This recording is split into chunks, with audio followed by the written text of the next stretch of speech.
ভয়ঙ্কর এক দৃশ্য দেখা গেল মার্কিন যুক্তরাষ্ট্রের অ্যারিজোনা রাজ্যে। 25 আগস্ট সোমবার মার্কিন যুক্তরাষ্ট্রের অ্যারিজোনা রাজ্যের পিনাল কাউন্টির আকাশ ঢেকে গিয়েছিল এক বিশাল ধূলিঝড়ে। দেখে মনে হচ্ছিল যেন কোনো সিনেমার দৃশ্য। এই ধূলিঝড়কে বিশেষজ্ঞরা হাবুব বলে ডাকেন। এই ঝড় এতটাই শক্তিশালী ছিল যে গাড়ি চালানো প্রায় অসম্ভব হয়ে পড়েছিল।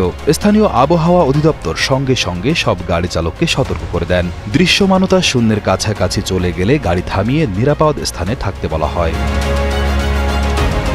গ্রীষ্মের মৌসুমি বায়ু প্রবাহিত হওয়ার সময় মার্কিন দক্ষিণ পশ্চিমাঞ্চলে এটি প্রায় দেখা যায়। যখন ভয়ঙ্কর বজ্রঝড় হয় তখন তা থেকে নিচের দিকে বাতাসের প্রবাহ সৃষ্টি হয়। এই প্রবাহ মরুভূমি শুষ্ক বালির উপর দিয়ে প্রবাহিত হলে তা এক বিরাট ধূলির প্রাচীরে পরিণত হয়। এই ধূলির প্রাচীরটি আসলে বজ্রঝড়ের চেয়েও অনেক বড় এলাকা জুড়ে বিস্তৃত হতে পারে।